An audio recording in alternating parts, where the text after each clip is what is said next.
The mother on fatuity, self complacency, कि आदमी अपने आप से ही सराबोर रहता है, उससे अपने आप से बहुत प्रेम में रहता है और ये सोचता है कि मैं ही अपने आप में परिपूर्ण हूँ, पूरा हूँ मैं।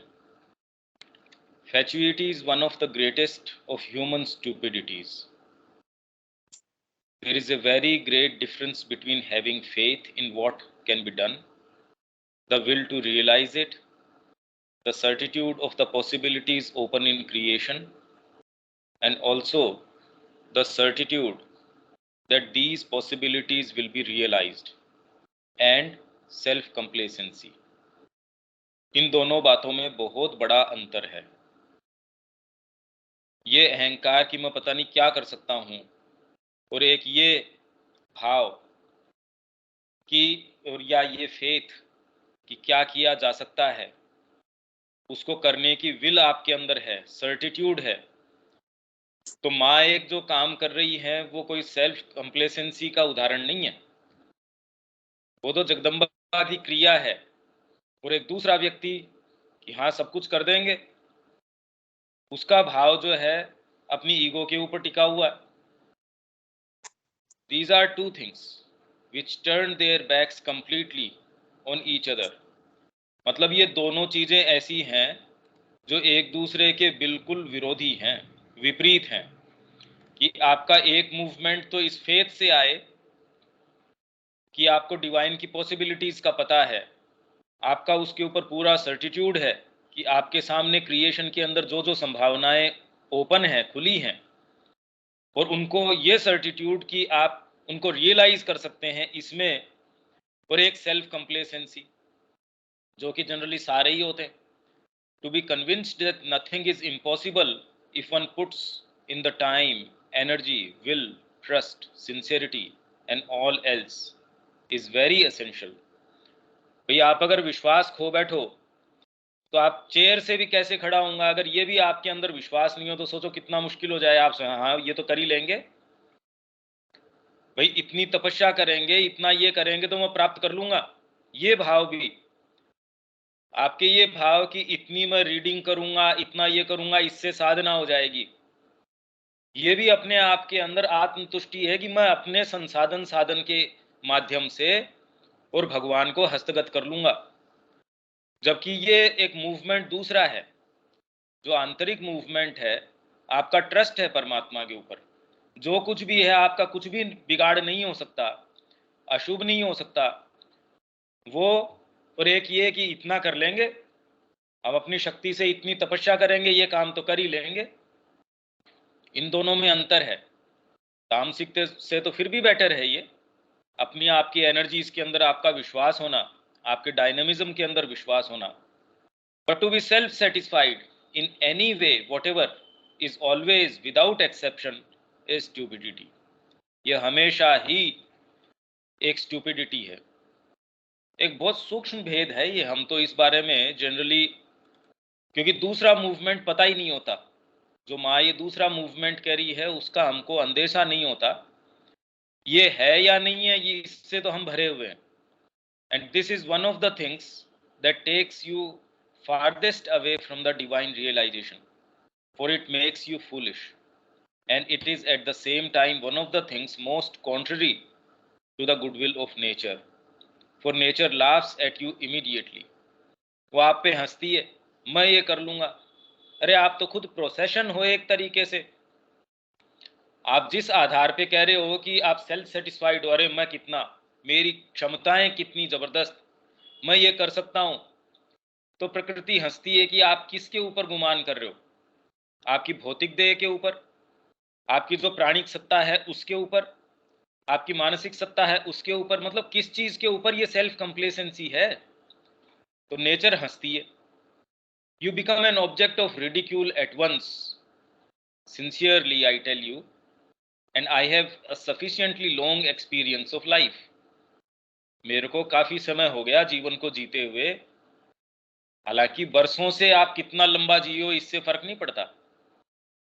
आप 80 वर्ष जियो, आपको बिल्कुल अनुभव न हो जीवन का, और आपको बचपन के अंदर जो सो कॉल्ड आपके जो पार्थिव जीवन है उसका बचपन के अंदर आपको ऐसी चीजें अनुभव हो सकती हैं, आपको उसी समय निस्सारता चीजों की पता चल सकती है और सच्ची चीज क्या है इसका अनुभव हो सकता है और आप अपने आप को उसके अंदर डाल सकते हैं। I know nothing so grotesque as people who are satisfied with themselves. It is truly ridiculous. वो इतने सेटिस्फाइड हैं अपने आप से, अपनी जो भी कंडीशंस हैं उसकी, अगर परेशानियों में है तो वो उसमें सेटिस्फाइड है। मतलब अगर बारीकी से आप देखें, वो अपनी जिस भी अवस्था में उससे सेटिस्फाइड है। आर्य जो होता था इंडियन कल्चर के अंदर, वो इसका बिल्कुल ऑपोजिट था। वो किसी भी कंडीशन, उच्चतम से उच्चतम कंडीशन भी है, उससे कभी भी सेटिस्फाइड नहीं होता था। उसके अंदर हमेशा ही उससे आगे जाने की हमेशा ललक रहती थी कि मैं इससे आगे जाऊं।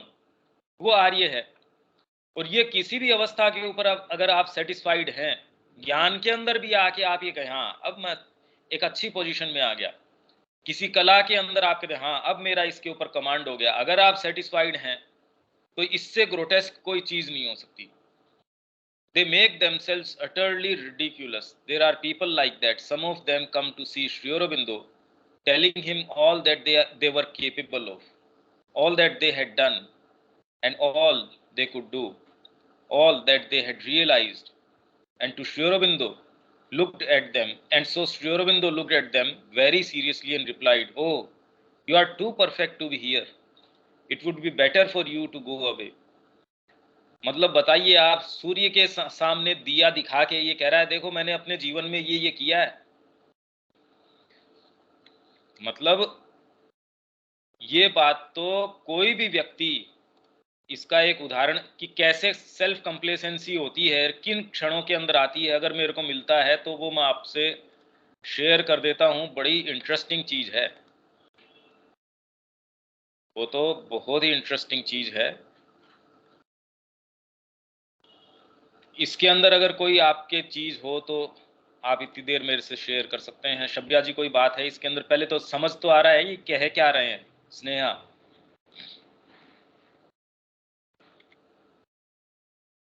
कि है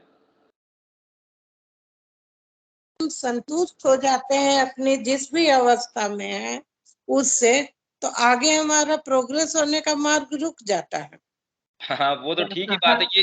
ये तो सामान्य बात है, पर ये कहाँ तक अपने अंदर होती है ये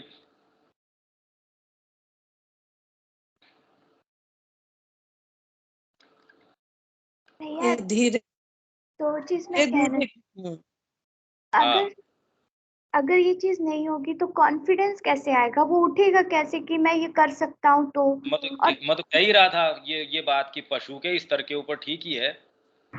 और दूसरा ये कि एक ये क्या करना कि अगर मैं ये चीजें करूंगा तो कुछ हद तक माँ से जुड़ा रहूंगा, ये चीज एक कहनी थी यहाँ पे। अरे भाई ये तो ठीक ही बात है कि अगर आप अपना आत्मविश्वास खो बैठेंगे तो जीवन में कोई भी अच्छी चीज करना आपके लिए मुश्किल हो जाएगा। ये तो इसीलिए मैंने कहा कि आपके अंदर ये वाइटलिटी, आपकी तामसिकता को थोड़ा चर्ण करने के लिए आवश्यक है। ये तो मैंने पहले ही कह दिया था। तो मैं तो दूसरी बात आपकी कोशिश कर रहा हूँ अभी, अगर वो मिल जाती है मेरे को।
ये मैं तुम लोगों से देखो शेयर कर देता हूँ।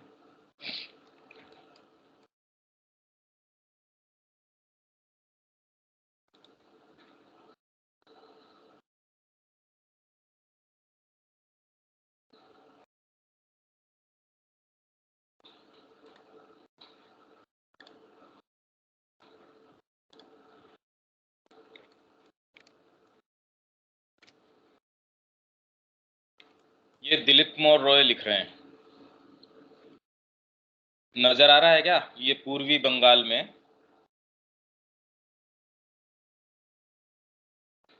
हाँ भैया आ रहा है नजर। हाँ ये दिलीप कुमार रॉय लिख रहे हैं, पूर्वी बंगाल में 1946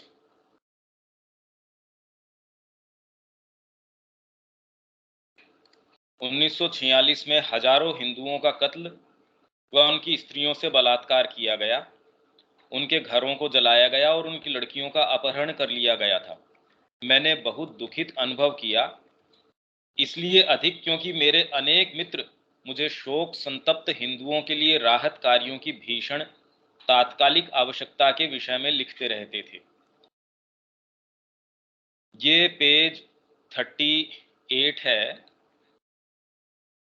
ये जो योगी कृष्ण प्रेम पुस्तक है उसका, नहीं 39। राहत कार्यों की भीषण तात्कालिक आवश्यकता के लिए विषय में लिखते रहते थे कि भी राहत कार्य के लिए तू वहां जाके आश्रम में बैठ गया। अब ये भाव कहां से उठ रहा है कि मन में ये है कि मैं कुछ कर सकता हूं, मेरी क्षमता है, मेरी योग्यता है, वहां से मेरे को बुलाया जा रहा है। अब इसको हम इन्हीं चीजों को, ये जो चीजें जीवन में अराइज हो रही है, हम इनको कैसे किस किस रूप में पढ़ सकते हैं कि इनके पीछे, ये उदाहरण मैं इसलिए भी दे रहा हूं क्योंकि डायरेक्टली तुम देखोगे कि भाई ये उदाहरण का क्या मतलब हुआ। इसका सेल्फ कंप्लेसेंसी से, क्योंकि थोड़ा सा भी कल्चर्ड आदमी है वो वैसे सेल्फ कंप्लेसेंट आपको बाहरी तरीके से नजर नहीं आएगा कि वो अपने आप से इतना संतुष्ट है। वो तो कोई ग्रोस आदमी होगा जो मुंह से बोलेगा कि मेरे बराबर कौन, पर कोई गहरा आदमी है वो थोड़ी कहेगा। तो वो इस विषय में श्री अरविंद को लिखते हैं, गुरु क्यों नहीं आप मुझे राहत कर्मियों के साथ देने के लिए जाने देते। मेरे दिल की बंजर भूमि का एक लंबा ब्यौरा देने के बाद कि मेरे हार्ट की ये जो भूमि है ये तो बंजर है, आप जबरदस्ती मेरे को यहाँ रोक रहे हो आश्रम के अंदर। एक लंबा ब्यौरा मैंने चिट्ठी के अंदर श्री अरविंद को मेरी कैसी हृदय की बंजर भूमि है उसका लंबा ब्यौरा दिया, मैंने उन्हें लिखा। तो उसके बीच का, अब ये तो सारांश में बता रहे हैं यहाँ की, इनको कोई जरूरी नहीं है यहाँ इस संदर्भ में, क्योंकि जो पत्र श्री अरविंद को लिखा होगा वो लिखा होगा, यहाँ तो उसका खाली एक सारांश बता रहे हैं। मेरे पास खोने को कुछ नहीं है, क्योंकि मुझे लगता है कि कुछ समय से मैं आपके योग में भी अधिक कुछ नहीं कर पा रहा हूं, और इसलिए प्राय इन दिनों मुझे 1938 का टैगोर का कथन याद आता है। और ऐसे समय पे आपको किन किन लोगों के, अब ये तो जिनका नाम इन्होंने लिया है उनको तो हम लाइटली ले भी नहीं सकते, पर सारे कथन उस समय में याद आ जाते हैं। देखिए कि मैं आश्रम में कर क्या रहा हूं, यहाँ मैं तो कुछ भी नहीं कर रहा, मेरे पास खोने को कुछ नहीं है। क्या मतलब हुआ इसका कि मैं ऐसी कंडीशन में हूं जहां बिल्कुल मैं तो एक कुछ नहीं है मेरे पास खोने को, एकदम मैं खराब से खराब कंडीशन में हूं। मतलब आपके पास ऐसी कुछ चीज हो जो खोने को हो, इसका मतलब आपके पास कुछ है। ये कह रहे मेरे पास खोने को कुछ नहीं है। तो ऐसे के अंदर टैगोर का वचन मेरे को याद आता है कि दिलीप तुम और मैं स्वभाव से कलाकार हैं, योगी नहीं, इसलिए क्या आप मुझे जाने की इजाजत देंगे।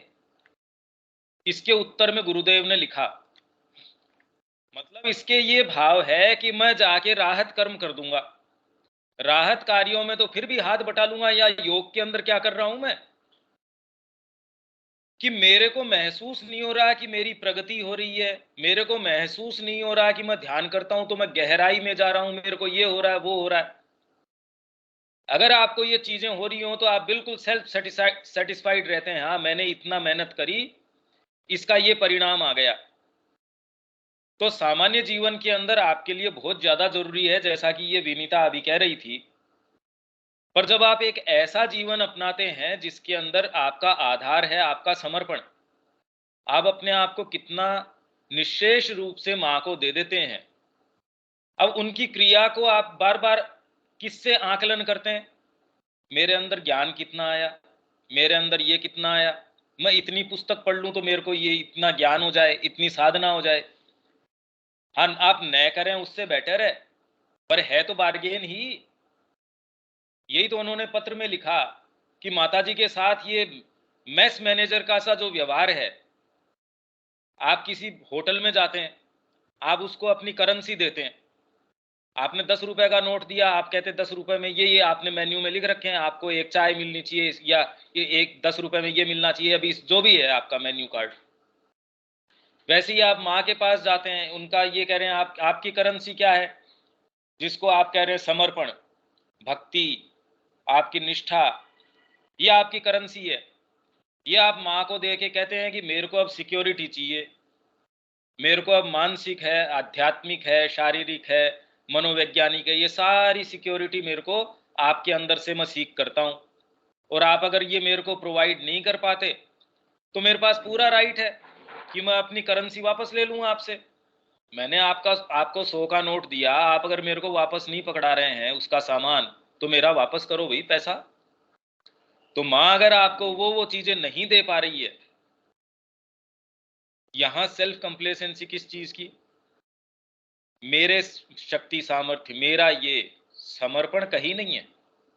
मतलब कहां सूक्ष्मता तक वो जा सकता है, बाहरी तौर तरीके तो छोड़ दीजिए, तो सामान्य तो आपके लिए वो बिल्कुल आवश्यक है, पर जब आप समर्पण कहते हैं उसमें इसमें ये तो बिल्कुल ऑपोजिट क्रियाएं हैं। यही तो माँ वहां कह रही थी, ये बिल्कुल आपका एक तो फेथ हो और एक ये ऐसी क्रिया हो कि मैं अपने साधन के ऊपर कर रहा हूं। तो श्री अरविंद उनको क्या लिखते हैं, तुम्हारी वर्तमान स्थिति जिसे मैं पूरी तरह से समझता हूं का तुम्हारा ब्यौरा पाकर मेरी सलाह तुम्हें वही है, उषा के आने तक दृढ़ता से लगे रहो, वह अवश्य ही आएगी यदि तुम किसी बाहरी अंधकार में भाग छूटने के प्रलोभन को रोके रखो, जहां पहुंचने में उसे बहुत अधिक कठिनाई होगी। जो विवरण तुम देते हो वह किसी भी तरह इस विषय में मुझे आश्वस्त नहीं करता कि ऐसा सोचने में टैगोर उचित थे कि तुम्हारी साधना मेरे योग की पद्धति के अनुकूल नहीं है। क्योंकि टैगोर ने उनको ये कहा कि तुम स्वभाव से कलाकार हो, योगी नहीं। तो श्री अरविंद कह रहे हैं कि तुमने जो भी विवरण दिया है, और ये भी नहीं है कि कोई ये इनसिंसियर आदमी बोल रहा, उन्होंने सिंसियरली अपनी बात लिखी है। तो श्री अरविंद कह रहे हैं मेरे को कन्विंस नहीं करती आपकी ये बात कि तो टैगोर मेरे साधना में तुम अनुकूल हो प्रतिकूल हो। अरे भाई टैगोर इसके लिए एंटाइटल्ड थोड़ी है कि टैगोर इस आपको ये बताए। अब बताओ, ऐसे व्यक्ति को भी आप ये मान लो कि जी वो कह रहे थे इतना बड़ा नाम, अब बताओ इससे बड़ा नाम क्या आप लेंगे? या फिर यह है कि तुम्हारा इस निष्कर्ष पर पहुंचना कि तुम इस मार्ग के लिए नहीं बने हो। दिलीप कुमार रॉय को ये बोल रहे हैं, ये श्री अरविंद को बोल रहे हैं, किस विषय में कि तेरी इन दलीलों से मेरे को इसमें कोई ये इससे निष्कर्ष नहीं निकलता कि तुम इस मार्ग के लिए नहीं बने हो। इसके विपरीत ये ऐसी चीजें हैं जो लगभग अवश्यंभावी रूप से किसी न किसी मात्रा में किसी विशिष्ट निर्णायक अवस्था में आती ही हैं, जिससे होकर लगभग सभी को गुजरना होता है और जो कष्टदायक रूप से एक लंबे समय तक चलती है, परंतु यह बिल्कुल भी आवश्यक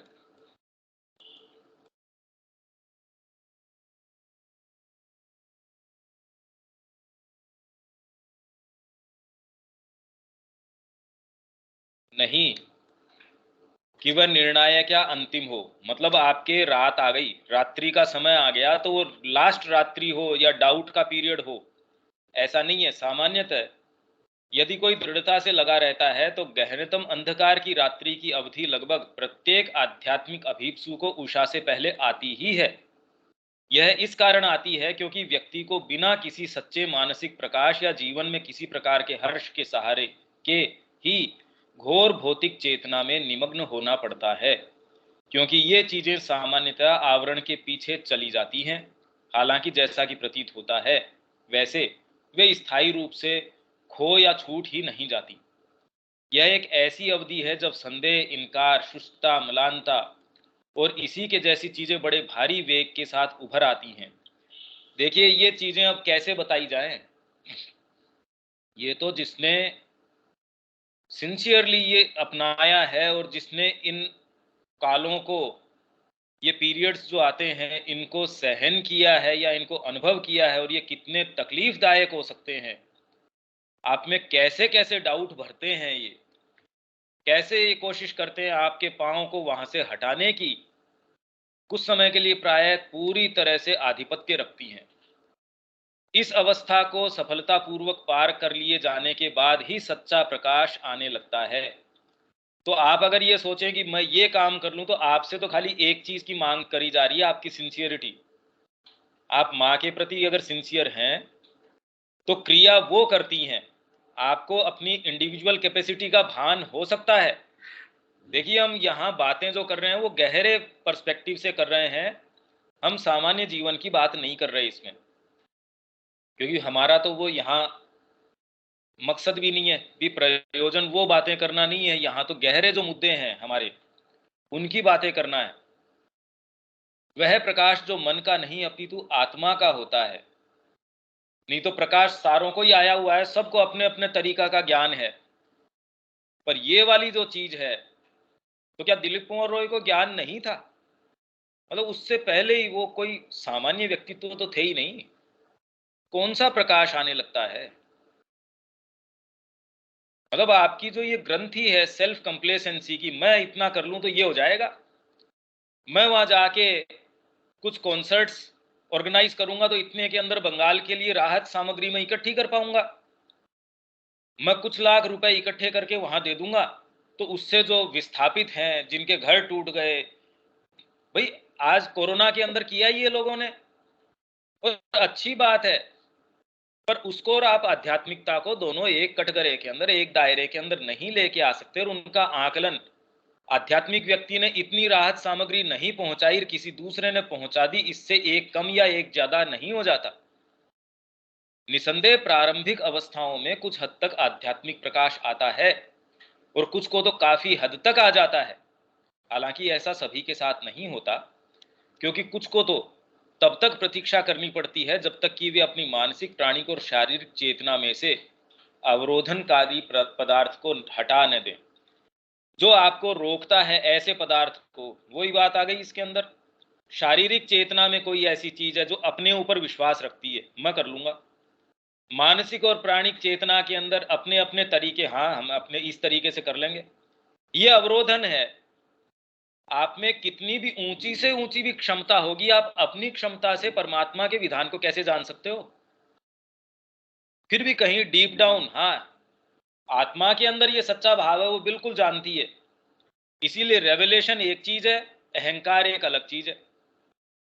तो रिवील्ड चीज है साहब, इस ग्रंथ में ये कहा गया, इस पे प्रश्न नहीं किया जा सकता, पर उसको आप गलत जगह अप्लाई कर देते हो कि भाई इसके ऊपर, इस पे तो किया ही जाना चाहिए। और तब तक उन्हें उसका केवल यदा कदा ही एक संस्पर्श प्राप्त होता है। कौन किसको बताइए किस अवस्था में क्या बता रहे हैं? हम ये मान के चलें कि हम ऑलरेडी अवस्था में, हमने तो शुरू ही नहीं किया। परंतु अपनी सर्वोत्तम स्थिति में भी आप अपने टॉपमोस्ट साधना की कंडीशन में हैं, उसमें भी यह आरंभिक आध्यात्मिक प्रकाश कभी भी पूर्ण नहीं होता जब तक कि भौतिक चेतना के अंधकार का सामना कर उसे विजित न कर लिया गया हो। हालांकि एक स्तर के ऊपर, हालांकि सुप्रामेंटल जब तक नहीं आ जाता तब तक पूर्ण रूप से तो किया ही नहीं जा सकता। एक सर्टेन लेवल तक आप इतना कर सकते हो कि उसका प्रभाव इतना ज्यादा आपको परेशान न करे। ऐसा नहीं कि कोई अपनी गलती के कारण इस अवस्था में गिर जाता है। यह तब भी आ सकती है जब साधक आगे बढ़ने के लिए अपना अधिकतम प्रयास कर रहा होता है। यह वास्तव में प्रकृति में कोई मूलभूत अयोग्यता को नहीं दर्शाता, परंतु अवश्य ही यह एक कठिन परीक्षा है और साधक को इससे गुजरने के लिए बड़ी दृढ़ता से लगे रहना होता है। इन चीजों को समझाना मुश्किल होता है, क्योंकि इसकी मनोवैज्ञानिक आवश्यकता को समझना या उसे स्वीकार करना सामान्य मानव तर्क बुद्धि के लिए कठिन है। इसीलिए ये कि आप इस पे प्रश्न नहीं कर सकते। पर ये बात जब आप गलत रूप से कि नहीं इसके ऊपर आप बाइबल पे प्रश्न नहीं कर सकते, तो इसीलिए एक काल ऐसा आया जब विज्ञान ने उसको तहस नहस करके कि हम नहीं मानते इसको, हम बिल्कुल नहीं मानते। फिर भी हम ये देखें कि आज दोबारा फिर लौट के धर्म चला थोड़ी गया, सारा विज्ञान सारी चीज है और फिर भी धर्म का होल्ड कम नहीं हो रहा, वो तो उतना का उतना है, क्योंकि हम उसके मूल में समझ नहीं पा रहे कि कौन सी चीज है। मैं ऐसा करने का प्रयास करूंगा, परंतु इसमें कुछ दिन लग सकते हैं। तब तक जैसा कि तुमने मेरी सलाह चाही है, मतलब तुम मांग रहे थे मेरी सलाह, मैं तुम्हें यह संक्षिप्त उत्तर भेजता हूं। ये श्री अरविंद ने अब दिलीप कुंवर रॉय को ये पत्र उन्होंने भेज दिया कृष्ण प्रेम को। ये भी बहुत सुंदर है, मैं ये पढ़ के बता देता हूं। यह जानकर खेद हुआ कि तुम स्वस्थ नहीं हो, और जिन समस्याओं का तुमने उल्लेख किया उनका स्वरूप जानकर और भी खेद हुआ। कृतसंकल्प होकर यथासंभव मजबूती के साथ इससे लगे रहो। कोई भी आध्यात्मिक व्यक्ति है, वो आपको ऐसे मोमेंट्स के अंदर जब आपने अपना रखी है साधना, तो ऐसे डार्क मोमेंट्स आएंगे, वो आपके पांव को उससे हटाने की कोशिश करेंगे। पगडंडियां बड़ी सकरी आएंगी, फिसलन भरी आएंगी, मौसम अजीब होगा, लोग आपको धक्का देने की कोशिश करेंगे खाई के अंदर। तो एकमात्र एक चीज जो सलाह है वो कहने की मजबूती के साथ इससे लगे रहो। यदि तुम इसका सामना करते रहो तो अंधकार गुजर जाएगा। अब बताओ, ऐसे व्यक्ति को ये कह रहे हैं, वो कह रहा है बंगाल के लिए जाना चाहता हूं मैं। बंगाल की स्थितियां तो सबको पता है कि वहां कैसा नरसंहार, कैसी जो वहां त्रासदी थी, ये तो आप वर्णन पढ़ो तो आप कांप जाएंगे। ऐसे के अंदर निश्चित रूप से जो दिलीप कुमार रॉय कह रहे हैं कि मैं राहत सामग्री इकट्ठी कर सकता हूं, और बिल्कुल कर सकते हैं। अरे भाई, आज अगर कोई अपना गणमान्य व्यक्ति जाए, कोई पॉलिटिकल व्यक्ति जाए, या आपका कोई दूसरा व्यक्ति जाए जो जो कुछ अपनी स्टैंडिंग रखता हो, तो राहत कार्य निश्चित रूप से उससे फर्क पड़ेगा। पर ऐसे के अंदर श्री अरविंद एक चीज कह रहे, वही चीज कृष्ण प्रेम कह रहे।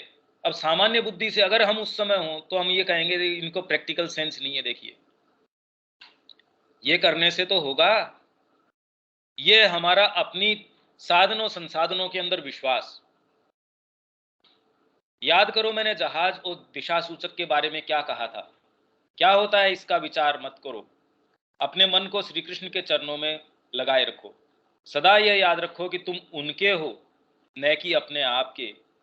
और चाहे प्रकाश में हो या अंधकार में, हर्ष में हो या शोक में, जैसा वे चाहें उसी तरह बस चलते रहो, परंतु इससे चिपके रहो। चूंकि तुम्हारे गुरुदेव अनुमति देते हैं, अवकाश लेकर रमण आश्रम या रामदास या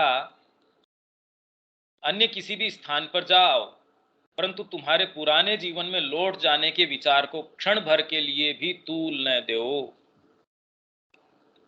ये चीजें किसी न किसी क्षण हम समझ सकते हैं। वह सदा के लिए जा चुका है और उसके संबंध में विचार परेशानी के अलावा और कुछ नहीं ला सकते। ये चीजें कभी न कभी तो आती ही हैं, और अधिकांश के लिए तो, मतलब कौन सी ये डार्कनेस जो तुम स्थिति की बात करते हो, मतलब एक उसी स्थिति का विश्लेषण कितने अलग अलग तरीके से है।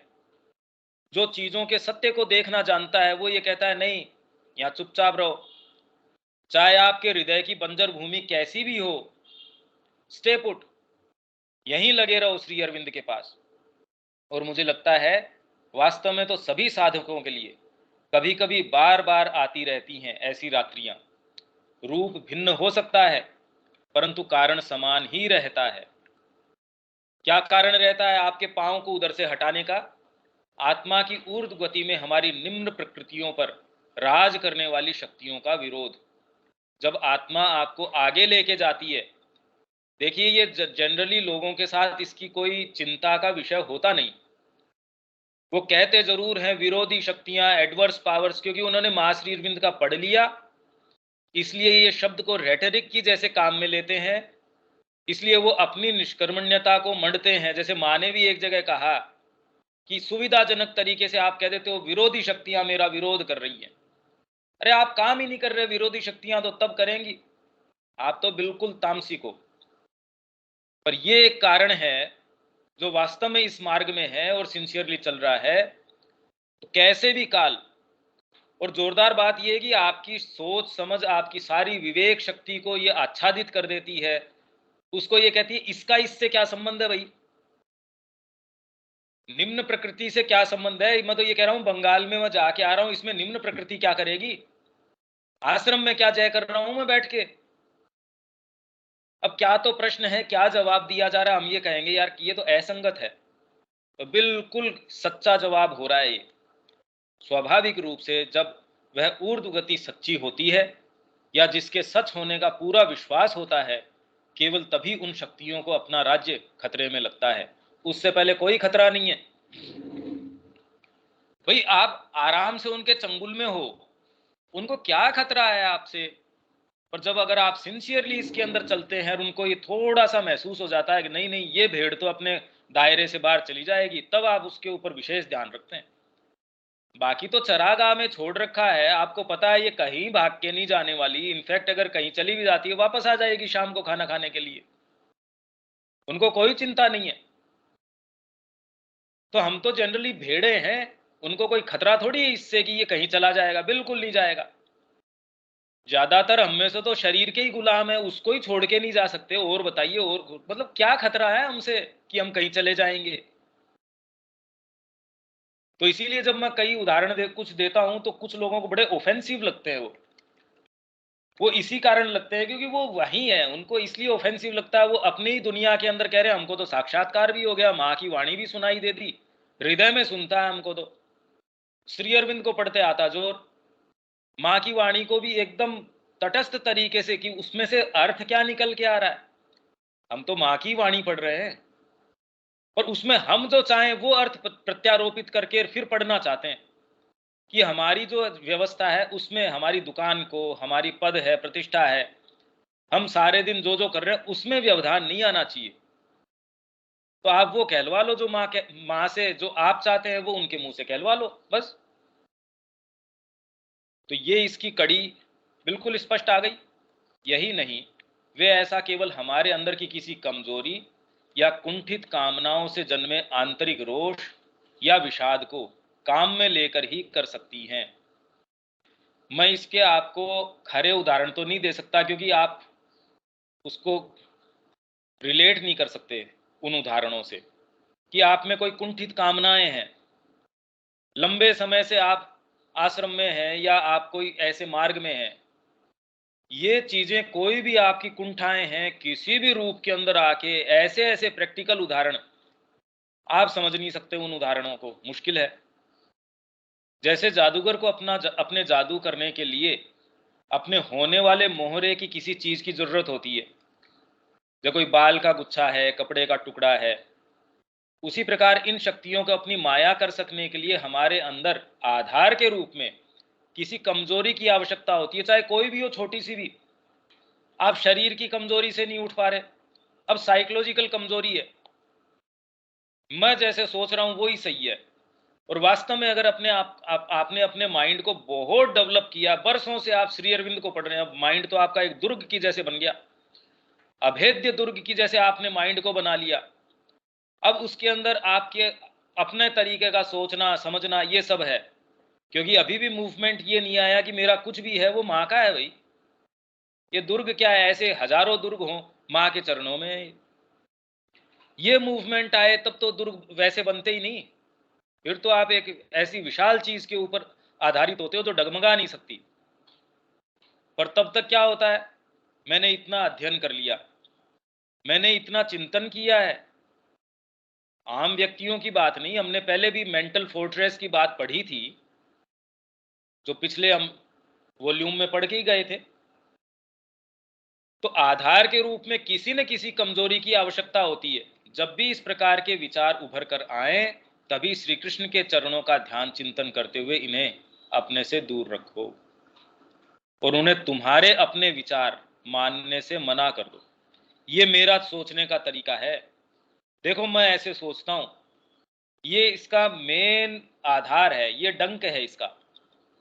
भैया ये मेरे विचार नहीं है। हाँ ये उठ रहे हैं, माँ देखो ये उठ रहे हैं, आंधी आ रही है भाई, तो माँ ये कचरा तो करेगी, हाँ पर सफाई करेंगे माँ। एक ये कि ओहो मेरा क्या होगा, मेरे साथ क्या होगा, इन दोनों में बहुत फर्क पड़ जाता है व्यवहारिक जीवन में। पर ये तब है जब आप ये जीवन जी रहे हैं। इसलिए कई बार मैं अपने आप को कैसे समझाऊं, इस पोजीशन में पाता हूं कि भाई ये चीजें आप कैसे, और इससे ज्यादा क्या, क्योंकि ये शब्द तो जो हैं वो आपके सामने भी हैं। और यह अनुभव करो कि बाहर से आते हैं और फिर उनके चरणों में जगमगाने वाली ज्योति को उन्हें छितरा कर दूर भगाने दो। बाहर से आ रही हैं, अगर बाहर से आ रही है माँ, ये देखो मेरे को खुद को तो नहीं समझ में आ रहा, मेरी खुद की जो सोच है, समझ है, फ्रेमवर्क बिल्कुल टूट रहा है, बिल्कुल छिन्न भिन्न हो गया। भैया आप जानो, अब आपको छोड़ के मैं दूसरा काम नहीं करने वाला। मेरे को हृदय में बता दीजिए, मैं वही करूंगा। आप सिंसियर हैं तो निश्चित आपका मार्ग पार होगा, आप आगे जाएंगे। तब फिर ये खोजो कि तुम्हारे अंदर वो कौन सी चीज है जिसे आधार बिंदु बनाकर, कौन सी चीज को पकड़ा, किस चीज ने माँ ने आपको कौन सी चीज कही जो आपको चुभ गई। माँ ने तो आपके भले के लिए कही, तो आप माँ के ऊपर प्रश्न मत करो, इसके ऊपर प्रश्न करो कि मेरे अंदर वो वाली कौन सी चीज है, वो हटाओ। ईगो जस्ट दी ऑपोजिट करने की, अरे भाई ये इन्होंने तो ये बात कह दी अपने को, अब बताओ। तो आप ऑफेंडेड महसूस करते हैं, पर वो ऑफेंस कहां प्लेस करना चाहिए, वो माँ के ऊपर, माँ की वाणी के ऊपर, उसके ऊपर नहीं करना चाहिए। मेरे अंदर कौन सी उस चीज को रेस्पॉन्ड करती है, उसके ऊपर करना चाहिए। उन्होंने तुम्हारे अंदर क्रिया की, यह लगभग सदाई अहम की कोई कुंठित कामना ही होती है, जो प्रायः सतही मन द्वारा सर्वथा उपेक्षित होती है। सतही मन जो है ना, वो ध्यान नहीं देता उसके ऊपर। और ऐसे क्षण के ऊपर जाके, अब वो पाश में बंध गए, नाग पाश के अंदर राम जी, तो अब उस टाइम लक्ष्मण जी कहते हैं अरे यार ये क्या है। मतलब कहा था कि वहां आपको जब वनवास की दी जा रही थी, मैंने उसी समय ये कह रहा था मैं कि भाई इसको तो, जो ये लेडी है इसको तो करो जेल के अंदर, इनकी सुनने की क्या जरूरत है। मेरी तो मानी नहीं, यहाँ आके अब जंगल के अंदर भटक रहे हैं, तो वो चीज उपेक्षित रह जाती है। ऐसी ऐसी चीजें आपके अंदर कुंठा भरी रहती है। पहली मृत्यु आश्रम में हुई, लोगों के ये प्रश्न उठ गया, ये तो सुप्रामेंटल की बात कर रहे हैं, तो ये कैसे। क्योंकि योग की पद्धति, मतलब समर्पण की जो पद्धति है, वो आपके सोच समझ, आपके जो रिसोर्सेज है, उनके दायरे को रेस्पेक्ट करती, लगती है, महसूस होती है कि आपके फ्रेमवर्क को रेस्पेक्ट करती है, वो अपने विधान से काम करती है। आप वो क्रिया करके साधना भी कर रहे हो सकते हैं, वो क्रिया करके अपना व्यापार कर रहे हो सकते हैं, वो ही क्रिया करके कुछ भी कर रहे हो सकते हैं। आप माला जप रहे हैं, उससे साधना हो या नहीं हो कोई जरूरी नहीं है, उससे बेटर साधना आपकी पैकिंग करके हो जाए। आप माँ के डिपार्टमेंट में काम कर रहे हैं, आप कोई मैनेजर की पोस्ट के ऊपर है, तो आपकी साधना बहुत अच्छी हो सकती है। और आप सारे दिन जो है मंत्र जाप कर रहे हैं, तो एकदम घोर आप अंधकार में जा सकते हैं, क्योंकि आपका खाली ये मेरे को इससे क्या लाभ हो जाए। और उसकी बजाय एक व्यक्ति इतना ज्यादा भाव के अंदर है, वो कह रहा है यार मेरा क्या होता है, उससे क्या फर्क पड़ता है, अपने तो झाड़ू निकालो माँ की। या माँ कहती है वो काम करो, मेरी क्षमता क्या है इसमें पूछ रहे हो। मैं कहीं का राष्ट्रपति हूं, मेरे को आते ही माँ ने कहा कि जाओ डाइनिंग हॉल में आवश्यकता है आपकी, और सहर्ष मेरे को आनंद उसके अंदर आने लगे। एक तो ये है कि आप विलिंगली उस चीज को स्वीकार कर लेते हैं, पर आनंद नहीं है।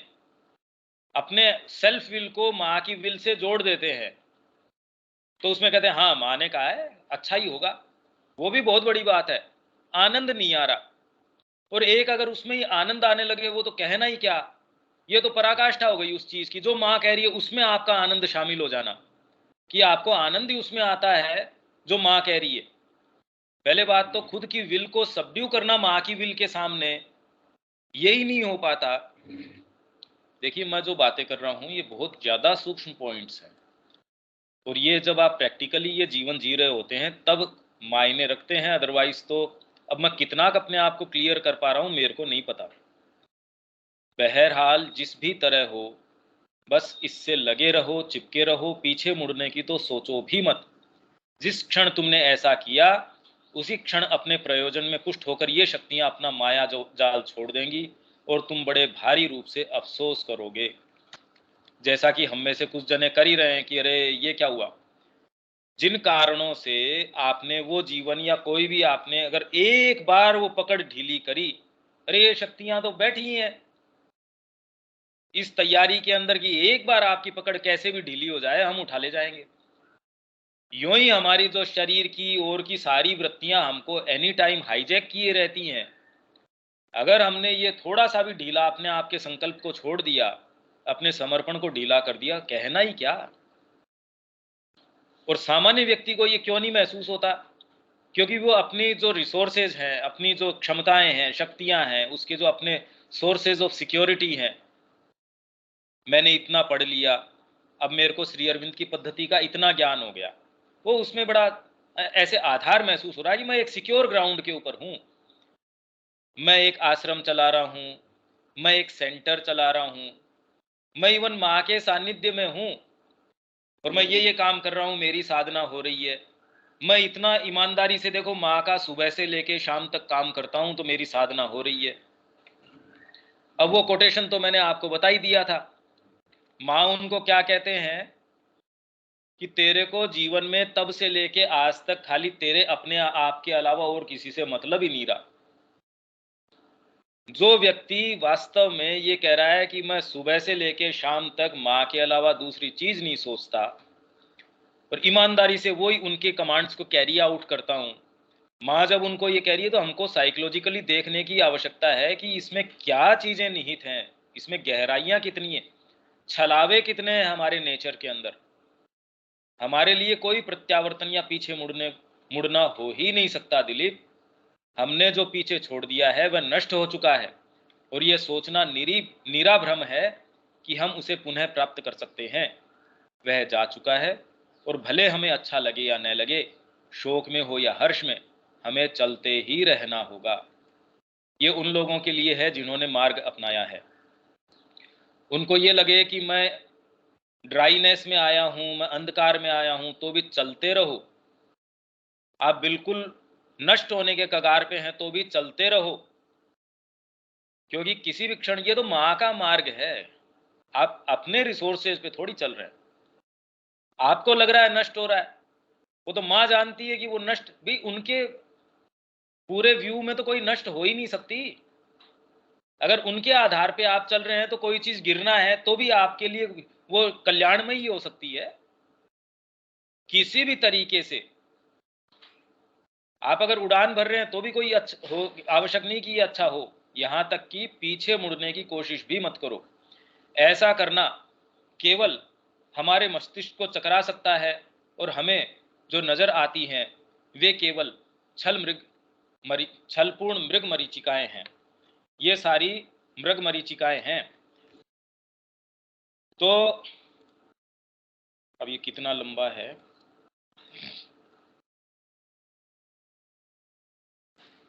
ये मैं पढ़ ही देता हूं क्योंकि ये इसको तुम कहो तो मैं पढ़ देता हूं क्योंकि ये प्रैक्टिकल बात चल रही है, ये बहुत सुंदर चल रही है।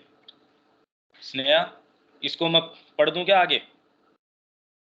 हाँ भैया, मैंने बुक खोल रखी है। ठीक है। इसकी बजाय हमें उस भविष्य की ओर निहारना चाहिए जिसमें वर्तमान में जो है उससे सर्वथा भिन्न चीज का आश्वासन निहित है। मतलब आप साधना की किसी भी स्थिति में भी हैं तो भी अब इसी क्षण हमें कृष्ण के शाश्वत चरणों को थाम लेना चाहिए और भविष्य में किसी दिन उन्हें थामने की आशा न करें। मेरा थोड़ा सा ये हो जाए, मैं ये करूं तब माँ का काम कर लूंगा या कर लूंगी, कभी नहीं हो सकता। ये कभी भी नहीं हो सकता। आप कहो मैं शाम को माँ का काम कर लूंगा अभी की बजाय, तो भी नहीं हो सकता, क्योंकि खाली वर्तमान क्षण आपके हाथ में है, न अतीत आपके हाथ में है, और भावी तो बनेगी वर्तमान से। अगर वर्तमान सही नहीं है तो भावी कहां से आ जाएगी? तो आप ये कहो मैं शाम को कर लूंगा, मेरे बस ये दायित्व है, ये वाला चीज है, ये खत्म हो जाए, कभी नहीं होगा। ये मृग मरीचिका है। यदि हम अच्छे रहे तो, जैसा कि वे हमें तब बताते हैं जब हम बच्चे थे, यदि हम अच्छे रहे तो ऐसा कर लेंगे, बच्चों की शादी हो जाएगी तब हम भी भजन कर लेंगे, हमारे ये हो जाएगा। और ऐसे को कभी करते देखा है कि इसलिए भजन में आ गए जी, हम उपरत हो गए इन सारी चीजों से, मतलब वो मृत्यु को प्राप्त हो गए एक तरीके से, कि हमारे जीवन में अब कोई एस्पिरेशन तो है नहीं, हम बिल्कुल निकम्मे हो चुके हैं और नाकारा हो चुके हैं, अब भगवान हम आपके हैं, क्या करें भगवान आपका, कि जी हम अब किसी काम के रहे नहीं, हमारे हाथ पांव चलते नहीं, लो जी भगवान हम आपके हैं, तो भी भगवान कुछ तो करेगा, पर ऐसे कचरे का करे क्या वो, कि जब हमारे में कोई भी संभावना रहेगी कुछ भी, पहली बात तो क्या तो हमारे में संभावना है, हम में से कौन सा रुक्मणी है जो भगवान को ये कह दे जी हमारे अंदर ये चीजें हैं, आप ही इसके लायक हो, कौन है हमारे में से ऐसा। अतीत को जाने दो और भावी को अपनी चिंता खुद करने दो, तो कौन कौन सा मोमेंट आपके लिए सबसे कीमती हो गया, प्रेजेंट हो गया। यह स्वाभाविक ही है कि तुम बंगाल की भयावह स्थितियों से बड़े कष्टमय रूप से प्रभावित होवोगे, परंतु वह भी तो कृष्ण के ही हाथों में है, जिसने अपने आप को कृष्ण के हाथों में सौंप दिया है, उसे तो अटल रूप से उन्हीं के चरणों में अपनी नजरें रखनी चाहिए, चाहे तीनों लोग विध्वंस में ही क्यों नहीं गिर जाएं। इसलिए श्री अरविंद कह रहे हैं कि कृष्ण प्रेम की जो जो साइट है, जो दृष्टि है, पश्यंती बुद्धि, चीजों के रूप के पीछे उसको फाड़ के पीछे के सत्य को देख लेती है, ये है सत्य। नहीं तो आज भाई हम इसको कैसे समझे, बंगाल की भयावह स्थितियों को।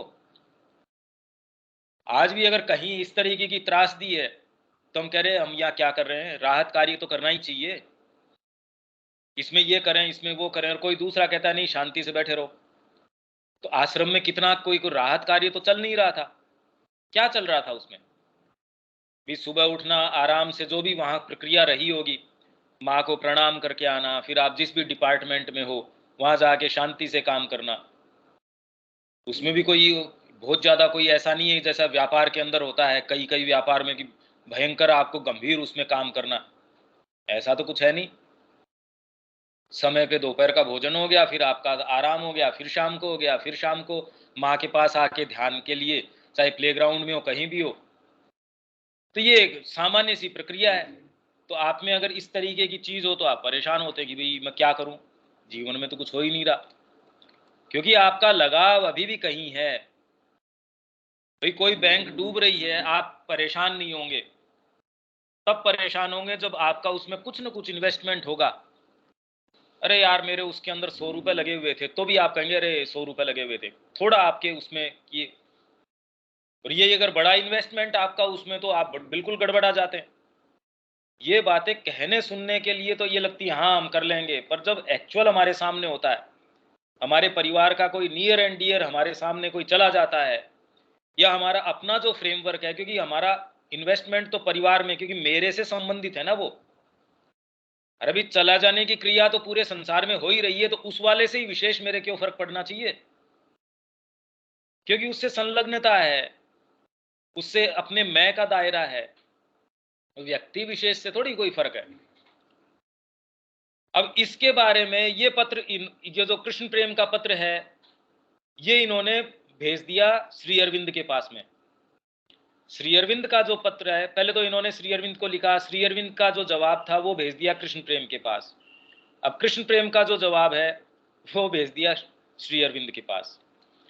कृष्ण प्रेम का पत्र शुरू से अंत तक सराहनीय है, और बहुत सारे जो पत्र है ना ये श्री अरविंद के, ये लेटर्स ऑन योग जो 4 वॉल्यूम आए हैं ना श्री अरविंद के, उसमें नाम नहीं ले रहे, कुछ में तो अब शायद नाम उन्होंने कृष्ण प्रेम का लिया भी है, नहीं पहले तो क लिख के वो छोड़ देते थे, कि जो प्रॉपर नाउन्स हैं उन्होंने कम, जैसे मैं आया उसने कहा, या क आया उसने कहा, अब तो कुछ के अंदर साफ साफ उन्होंने लिखे कृष्ण प्रेम। तो वो कह रहे हैं कृष्ण प्रेम का पत्र शुरू से अंत तक सराहनीय है, और हर वाक्य महत अर्थ संगतता और बल के साथ सत्य से जा टकराता है, एक एक शब्द उनका बिल्कुल सारगर्भित है, और पावरफुली जो है सत्य के साथ जा टकराता है। प्रत्यक्ष रूप से उन्हें योग में कार्य करने वाली मनोवैज्ञानिक और गुह्य ताकतों का एक सटीक ज्ञान है। इसीलिए जब ये मैं बातें कुछ कहता हूं, ये बड़ी ऑफेंसिव पता नहीं क्यों लगती हैं मेरे को, ये सुन के महसूस अजीब लगता है कि ये ऑफेंसिव कैसे हो सकती हैं। जब मैं ये उदाहरण देता हूं, वे जो कुछ भी कहते हैं वह मेरे अनुभव से मेल खाता है। श्री अरविंद कह रहे हैं कि कृष्ण प्रेम जो कह रहे हैं वो मेरे अनुभव से मेल खाता है और मैं इससे सहमत हूं, मतलब मैं इसको प्रमाणित करता हूं। अगर श्री अरविंद उनकी बात को प्रमाण संगत न करें तो कृष्ण प्रेम की बात सुनने का कोई उनको आवश्यकता नहीं है। भी गुरु की बात सुनेंगे, वो कुछ भी कहो चाहे। तुम्हारी वर्तमान समस्याओं के मूल कारण का उनका ब्यौरा सर्वथा सही है कृष्ण प्रेम का, और इसके अतिरिक्त अन्य किसी स्पष्टीकरण की आवश्यकता नहीं है। मतलब इसके अलावा मेरे को जोड़ने की इसमें और कोई आवश्यकता नहीं है सिवाय मेरे अधूरे पत्र में, क्योंकि मैंने जल्दी में लिखा था वो पत्र। क्योंकि श्री अरविंद को रात रात भर चिट्ठियां लिखते थे, कई बार डिक्टेट करवाते थे, तो जल्दबाजी के अंदर, क्योंकि इनके पत्र तो इस तरीके के होते थे, अगर ये उनको जवाब न आए तो उससे पहले तो दूसरा पत्र चला जाता था कि गुरु क्या करूं मैं, बताइए। ये ऐसे ही थोड़ी कोई 4 वॉल्यूम छपने के अंदर आ गए इनके। जो साधना के भौतिक चेतना में उतराने की बात कर रहा था, और वह भी वे जो कह रहे हैं उससे विसंगत नहीं है, अपितु उसका परिपूरक है। जब साधना धीरे धीरे, देखिए जब आप योग अपनाते हैं तो आपकी जो डीपर चेतना है वो फॉरमोस्ट होती है, तब उसको सारी चीजें की, मैं तो माँ के लिए समर्पण ही है मेरा जीवन, मैं तो कहीं भी स्थान दे देंगे वहीं रह जाऊंगा। माँ तो मेरे को लेक के अंदर वहां रखेंगी ओपन में, मैं तो कहीं भी रह जाऊंगा, भोजन की व्यवस्था हो, क्या फर्क पड़ता है माँ। चलो कोई नहीं, फिर भी माँ ने एक डिसेंट व्यवस्था कर दी। वो जो कह रहा था वो तो कह रहा मैं तो ओपन में भी सो जाऊंगा, मच्छर भी काटते रहेंगे, कोई दिक्कत नहीं है।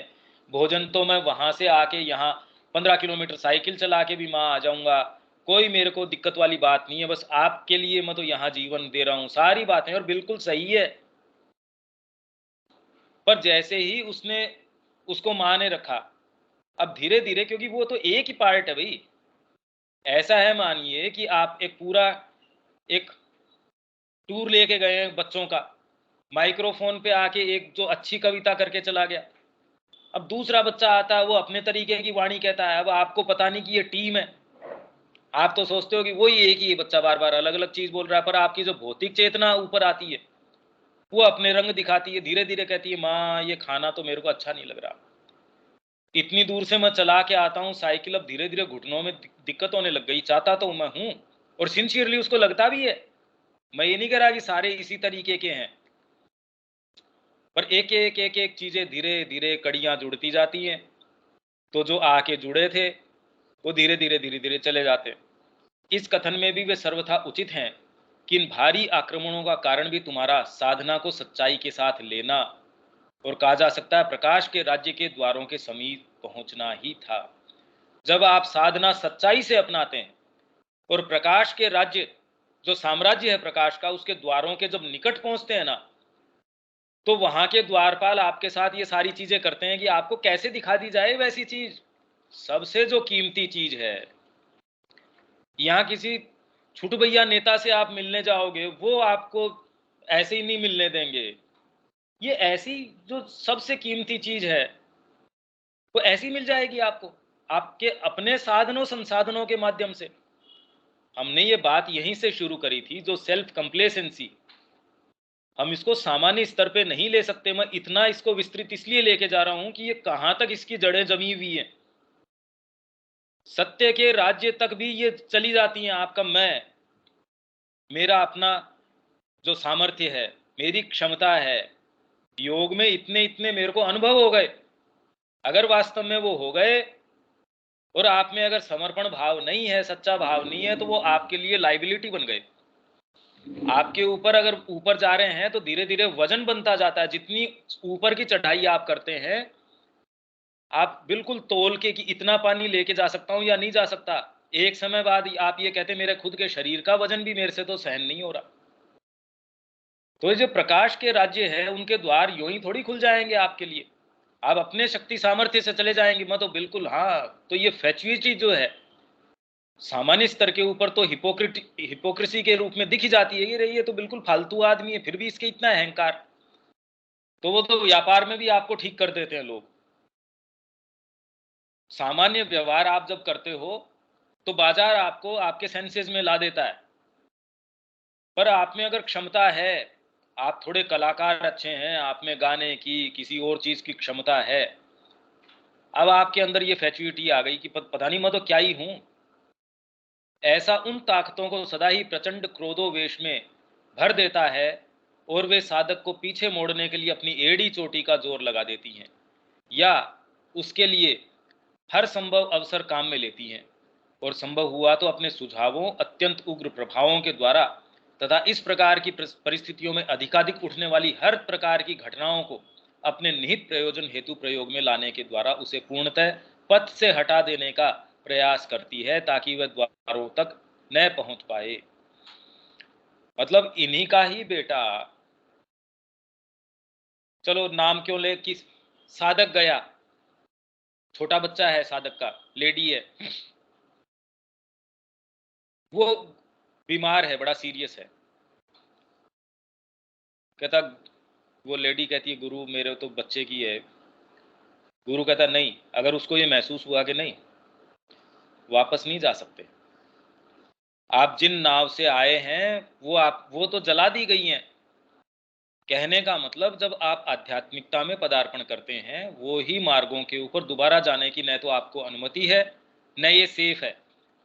तो ये जो जितनी भी तिलिस्म की कहानियां, जितनी भी ये और जो हमको जिस तरीके से बताई जाती हैं कथानकों के रूप में, कि जब आप वापस जाते हैं आपका ये दस्यु हैं या फिर कोई डाकू हैं वो अपहरण कर लेते हैं, ये प्रैक्टिकल से ज्यादा रियल चीजें हैं ये। अब ऐसे में जब उनको मना कर दिया कि नहीं आप नहीं जा सकते, अब बताओ आपका छोटा बच्चा, अभी वो मैच्योर भी नहीं हुआ, अभी अबोध है, ऐसे के अंदर आपको जब मना कर रहे हैं, ऐसी परिस्थितियां आप ये नहीं समझ पा रहे कि ये कौन क्रिएट कर रहा है ऐसी सिचुएशंस। हर घटना को अराइज करके काम में ले सकती है वो। मतलब आपको अपने आप को वो क्या करेंगे, क्या तो आपके शरीर में कोई चीज, अगर आप सिंसियर हैं, माइंड से आपके ऊपर आंधी नहीं ला सकती वो, भावनाओं में कोई विशेष आपके साथ नहीं करती, तो आपके शरीर के साथ वो ऐसा करेंगी कि अब भाई इसके ऊपर तो मैंने रोग ला दिया, या मैं आपके ऊपर ये वाली चीज डालता हूं कि कैसे भी येन केन प्रकारेण मैं आपको नहीं जाने देना चाहता, ये नहीं हो तो मेरा कोई नजदीकी है उसको ही बीमार कर दिया, मार डाला, कुछ भी ऐसी चीजें। मतलब कैसे भी ये प्रयास है कि मेरे कदमों को मोड़ दिया जाए। मैंने अनेक बार, और ये बात खाली साधक ही कह सकता है, क्योंकि सामान्य व्यक्ति इन कड़ियों को ऐसे नहीं जोड़ेगा। वो तो कहेगा कैसी बिल्कुल बेवकूफ माँ है और कैसे बिल्कुल बेवकूफ गुरु हैं, ये आ जाती तो ये ठीक हो जाता बच्चा। वो तो ये कहने के लग रहा है माँ मैं भी आपके साथ आश्रम में चलूंगा, मैं भी वहां आपके साथ ही रहूंगा, गुरु की सेवा करूंगा। गुरु कहते नहीं, उसको वहीं रहने दो। अब सामान्य दृष्टि इसको कैसे जोड़ेगी और आध्यात्मिक दृष्टि इसको कैसे जोड़ती है? इनका कोई मध्य मार्ग नहीं है। हम ये सोचे इनमें तालमेल कैसे बिठाएं, तो माँ को बोलो पत्र लिख के उसको भेज दे, ये कर ले, ये सब दकियानूसी बातें हैं। इसीलिए अगर आप इसमें रचे बसे नहीं है तो आपको ये बातें कभी समझ ही नहीं आ सकती। इसलिए एक स्तर तक तो जैसे हम ये क्लास ले रहे हैं तो कुछ चीजें तो बताई जा सकती हैं, कुछ बताने के बाद भी अबोध गम्य हैं, वो बिल्कुल समझ आ ही नहीं सकती, क्योंकि वो तो दृष्टिकोण का बिल्कुल रिवर्सल है। जो दीक्षित होने के बाद में जैसे आपको अब ये ऑफेंसिव लगती है ये बात, क्यों जी हमको बताओ, हम क्या पागल थोड़ी हैं, हम कैसे नहीं समझ सकते। मैंने अनेक बार इन ताकतों की ओर संकेत करते हुए तुम्हें लिखा है, परंतु इस बात पर मैंने बहुत अधिक बल नहीं दिया, क्योंकि उन अधिकांश लोगों की तरह जिनकी बुद्धि आधुनिक यूरोपीय शिक्षा के द्वारा तर्क प्रदान हो गई है, तुम्हारा भी इसमें विश्वास करने का या कम से कम इस ज्ञान को कोई महत्व प्रदान करने का कोई रुख नहीं था। इन दिनों लोग हर चीज की व्याख्या या उसका स्पष्टीकरण अपनी अज्ञ तर्क बुद्धि, अपने सतही अनुभव और बाह्य घटनाओं में ढूंढते हैं। ये हम ये कह सकते हैं, जो क्योंकि हम किस कॉन्टेक्स्ट में बात कर रहे हैं, सेल्फ कंप्लेसेंसी। तर्क बुद्धि कैसे आधार ढूंढती है, बाहरी आधार ढूंढती है। हाँ भाई ये तो बिल्कुल ये सही तरीका है, ये करने लायक है, ये है वो है। वे गुप्त या प्रच्छन्न ताकतों और आंतरिक कारणों को नहीं देखते, जो कि पारंपरिक भारतीय एवं यौगिक ज्ञान में सुपरिचित और दृष्टिगोचर थे। निसंदेह ये ताकतें अपने होने का कारण स्वयं साधक में, उसकी चेतना के अज्ञानमय भागों में और उन ताकतों के सुझावों और प्रभाव के प्रति उसकी स्वीकृति में ही पाती हैं। मतलब ये चीजें स्वयं साधक के अंदर हैं। अगर वो फेल हो रहा है तो ये समस्या उसके अंदर है। क्या करें, उसके अंदर जो मेन आदमी जो वहां था है ना सेंटर में, वो इतना बेकार है। अरे तू माँ के लिए गया था, उस आदमी के लिए गया था? किसके लिए गया था तू? उसकी चेतना का जो अज्ञानमय भाग है, वो जो ताकतें हैं, वो जो सुझाव आपको देती है और उनका प्रभाव आपके ऊपर है। तो इसलिए आश्रम में भी हम ये देखते हैं कि अब ये जो मोबाइल का प्रभाव है, धीरे धीरे आपको फिर उन्हीं चीजों के अंदर ले आता है। सारे दिन उनका, क्योंकि अपने आप को उसी चेतना के अंदर बनाए रखना बहुत मुश्किल है। और आज जैसे जिस तरीके के प्रलोभन हमको विज्ञान दे रहा है, उसमें न गिर जाना। और ये सारी ताकतें सारे दिन प्रयास कर रही हैं आपको कैसे उससे हटाना, और विज्ञान ने आपको चारों तरफ सुख सुविधाओं से लैस कर दिया। तो ये तो पूरी परीक्षा की घड़ी आ गई हमारे सामने। तो फोन उठा के तुरंत ऐसी ऐसी उसके ऊपर क्या क्या तो चीजें आती हैं, वो उठा के मतलब शांति से बैठे हैं तो ये नहीं कि माँ को पढ़ते हैं, श्री अरविंद के अंदर प्रवेश करते हैं, उसकी बजाय चलो उससे बात करते हैं। और कुछ नहीं तो कुछ ने अपने वीडियोस बनाने शुरू कर दिए, कुछ क्या करेगा कुछ क्या करेगा, और फिर ये देखेगा कि उसके साथ कितने लोगों के क्या क्या रिएक्शंस आए हैं, क्या क्या, मतलब ये तो एक सामान्य क्रिया हो गई। तो जो सामान्य व्यक्ति की भी क्षमताएं हैं आम जीवन के अंदर भी, उसके अंदर कोई भी शुभ या अच्छी शक्तियां हो सकती थी, वो भी चली गई। और साधना में जीवन के अंदर तो बिल्कुल बंटाधार हो गया उसका। तुम्हारे मामले में निम्नतर प्राणिक अहम की तुम्हारी चरम संवेदनशीलता ही, अब ये इनको बता रहे हैं डायरेक्ट हिट करके, निम्नतर प्राण उसका जो अहम है वो बहुत ज्यादा सेंसिटिव, चरम एक्सट्रीम सेंसिटिवनेस है उसके अंदर। जो आपका लोअर वाइटल बीइंग है उसका जो अहम है, उसके अंदर चरम संवेदनशीलता है, उन ताकतों को सहारा प्रदान करने की मुख्य कारण रही है। और अब भी तुम्हारे रूढ़ मतों अथवा पूर्वाग्रहों, पूर्व निर्णयों, आदतन प्रतिक्रियाओं, निजी पसंदों, पुराने विचारों और संबंधों से चिपकाव वाली भौतिक चेतना और उसके जिद्दी संदेह को, और साथ ही इन सब चीजों को उच्चतर प्रकाश की अवरोधकारी और विरोधी दीवार के रूप में बनाए रखना ही उनका आश्रय बना है। मतलब ये सारी चीजें पूर्वाग्रह हैं मेरे, पूर्व निर्णय हैं, आदतन प्रतिक्रियाएं।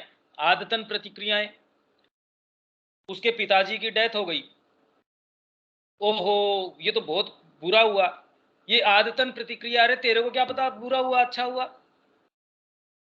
एक स्वाभाविक प्रतिक्रिया बन गई कि मृत्यु है, उसके साथ हम कि ओहो ये बुरा हुआ, ये प्रतिक्रिया जोड़ दी। तुमको क्या पता कि ये प्रतिक्रिया अच्छी है या नहीं है, पर आदतन है। उसको एक लॉटरी लगी, आदतन है कि अरे वाह अच्छा हो गया।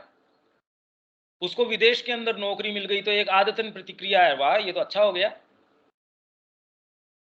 उसने आध्यात्मिकता अपना ली तो जनरल आदतन प्रतिक्रिया ये अरे बंटाधार हो गया उसका।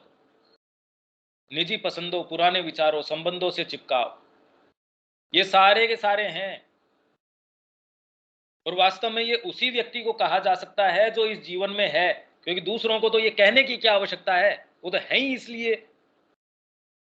इसलिए जो ऑफेंडेड महसूस करते हैं वो इसलिए करते हैं क्योंकि वो अपने आप को कहीं और सोचते हैं कि मैं वहां हूं। भौतिक मन की इस क्रियाशीलता को ही लोग बुद्धि तथा तर्क बुद्धि कहते हैं, जबकि यह तो केवल मानसिक आदतों के घेरे में मशीन का चक्कर काटना है। भौतिक मन की क्रियाशीलता है ये, माइंड भी नहीं है, प्रॉपर माइंड ही नहीं है। माइंड होता तो आप तुरंत ये देख पाते। मतलब श्री अरविंद को पढ़ने के बाद भी आप ये जीवन अगर जी पा रहे हैं तो आप ये कह रहे हैं मेरे में माइंड है, दूर दूर तक ही नहीं है, खाली भौतिक मन की क्रियाशीलता है। श्री अरविंद को माँ को पढ़ने के बाद, उनके संपर्क में आने के बाद, हृदय थोड़ा सा हम कहते हैं उनसे मूव होने के बाद अगर हम वो जीवन जी पा रहे हैं और फिर अगर ये कह पा रहे हैं कि हम में बुद्धि है, तो ये तो बड़ी एक गंभीर सी स्थिति है। कोई ना कोई बहुत बड़ा गैप है। और यह उस सच्ची और मुक्त बुद्धि, उच्चतर बुद्धि से सर्वदा भिन्न है, जो कि प्रबोधन या ज्ञान में समर्थ है और उससे भी कहीं अधिक उच्चतर आध्यात्मिक प्रकाश या अंतरात्मिक चेतना की उस अंतर्दृष्टि और सूक्ष्म विचार में समर्थ है, जो तत्क्षण सच्चा और उचित क्या है उसे देख लेता है और जो गलत और मिथ्या है उससे उसका भेद कर लेता है। हो ही नहीं पाता, नहीं तो खाली ये अंतरात्मिक चेतना की अंतर्दृष्टि है जो सूक्ष्म रूप से विचार करने में समर्थ है, जो सत्य को असत्य से देख लेती है, जैसे कि ये दोनों देख पा रहे हैं और इस समय उनको कह पा रहे हैं, जो कि बहुत खुद विलक्षण व्यक्ति हैं, कोई सामान्य व्यक्ति नहीं है।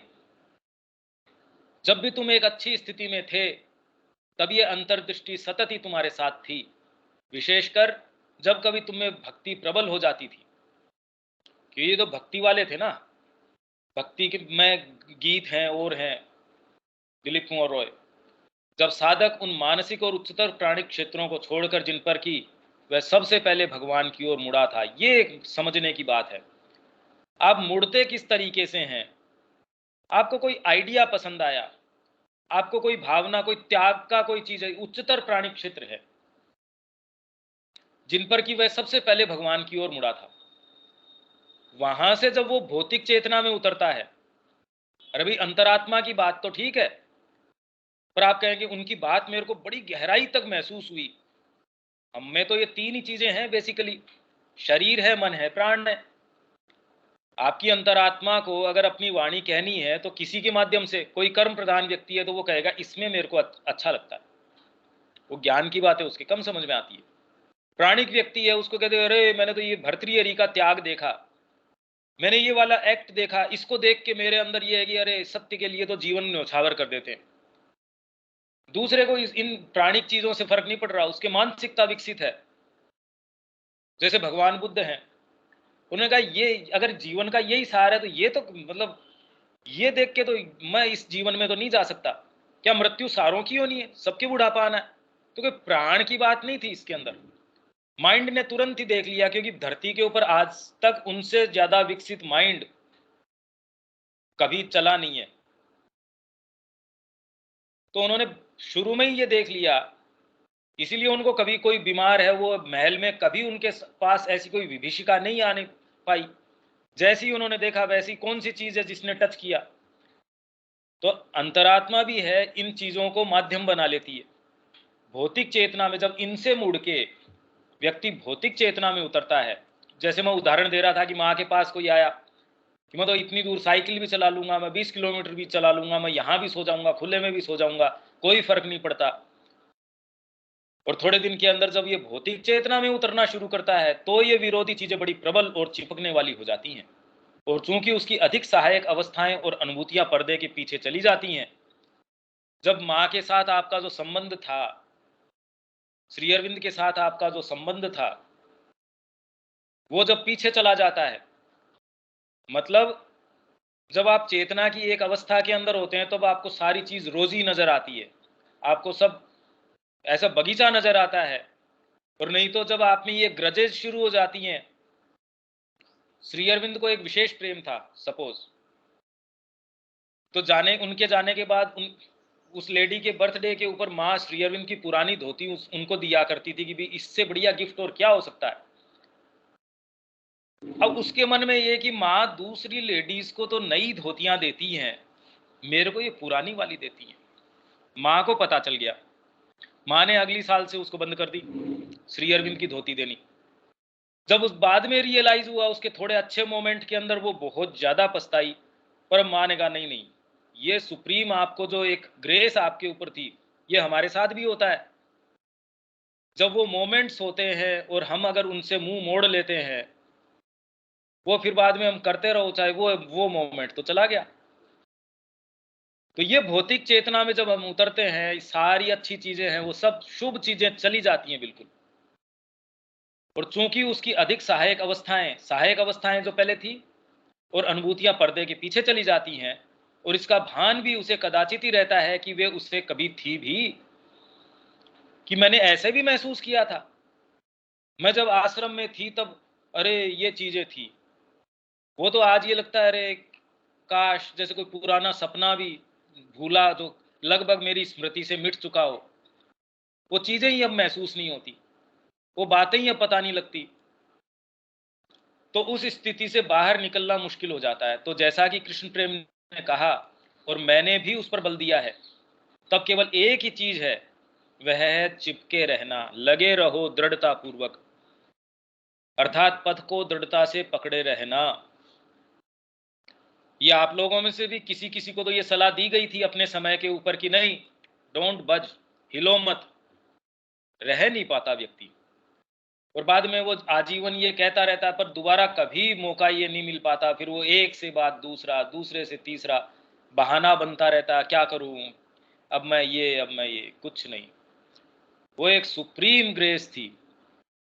तो जैसे हम देखते हैं ये साइंस फिक्शन में या कोई पुराण कथाओं में कि एक द्वार खुला आसमान के अंदर, वहां से कोई विमान आया, तो ये विमान की जैसी तो ये ग्रेस, वो किसी क्षण भर के लिए या किसी एक समय के लिए, जैसे बिजली कौन थी, वो आया आपके लिए, आपने अगर उसका लाभ नहीं उठाया, चला गया, आप उसके लिए मतलब क्या कर सकते हैं, आप उसके लिए तत्पर नहीं थे, तो इसका खामियाजा तो आपके ऊपर है। यदि एक बार साधक इन शक्तियों के गुप्त प्रस्तावों को, गुप्त क्या, हमको तो साफ साफ कहती हैं, हम तो कोशिश यही करते हैं खाने के अंदर, अरे वाह ये चीजें होंगी, वहां जाएंगे तो कोई भजन करने थोड़ी जा रहे हैं हम, तो ये डांस है, पार्टीबाजी है, ये सारे करेंगे, गुप्त प्रस्ताव की तो आवश्यकता ही नहीं है। पर हाँ, अगर यदि वो सिंसियर है, भले ही वे कितने भी सत्य सदृश क्यों न प्रतीत होते हों, जैसे टैगोर कह रहे हैं कि हम कलाकार हैं, योगी नहीं, इसका मतलब क्या हुआ वैसे, इसका चिंतन करना कि इसका मतलब क्या हुआ, क्योंकि टैगोर भी ऐसे नहीं है कि हर कोई चीज कह रहे हैं वो भी व्यक्ति ऐसा नहीं है कि जो हर कोई हो, और उसको खंडन करने वाले भी फिर बाद के अंदर परमात्मा स्वयं है, श्री अरविंद कह रहे हैं कुछ नहीं, जो टैगोर कह रहे हैं वो मेरी अनुभूति से मेल नहीं खाता। वह कितना पॉलिश तरीके से उन्होंने कहा, नहीं वो उस बात का मैं खंडन करता हूं भाई, कि वो गलत कह रहे हैं, ये नहीं कह रहे, वो जो कह रहे हैं वो मेरी अनुभूति से मेल नहीं खाता, ये कहने का कितना सुंदर तरीका है।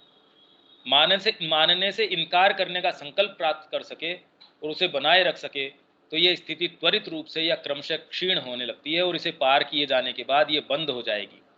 जैसा कि कृष्ण प्रेम ने और मैंने तुम्हें बताया है कि योग को त्याग देना कोई समाधान नहीं है, और ये करने में तुम सफल नहीं हो सकते, और यही तुम्हारा मन भी तुम्हें तब बताता है जब वह शुद्ध होता है।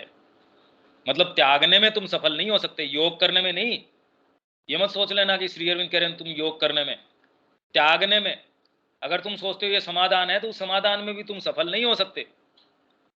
और ये बात तुमको अपना खुद का मन भी बताता है जब वो शुद्ध होता है तब। ये कह रहे हैं संघर्ष से राहत के लिए आश्रम, मतलब मैं जाना चाहता हूं क्योंकि संघर्ष है भाई, क्या करूं, हीट बहुत ज्यादा है, तो भैया थोड़ी देर तू एक काम कर, वहां कूलर चल रहा है, ठंडा पानी पी, थोड़ा जूस वूस पी, तो अभी संघर्ष बहुत ज्यादा चल रहा है, क्योंकि ये तो जीवन ही इसी तरीके का है। तो इसके लिए आप क्या कर सकते हो, संघर्ष से राहत के लिए आश्रम से कुछ समय के लिए बाहर जाना एक दूसरी बात है। भी मैं वृंदावन जाया हूँ, रमण आश्रम जाया हूँ, मैं यहाँ जाया हूँ, थोड़ा रिट्रीट में जाया हूँ, पर ये मतलब ये भी उसको ये कह रहे हैं कि ये राहत है एक तरीके से। नहीं, जनरली लोगों के ये होता है कि मैं तो गहन साधना के लिए वहां जाऊंगा, अरे कुछ नहीं है, सब फालतू बातें।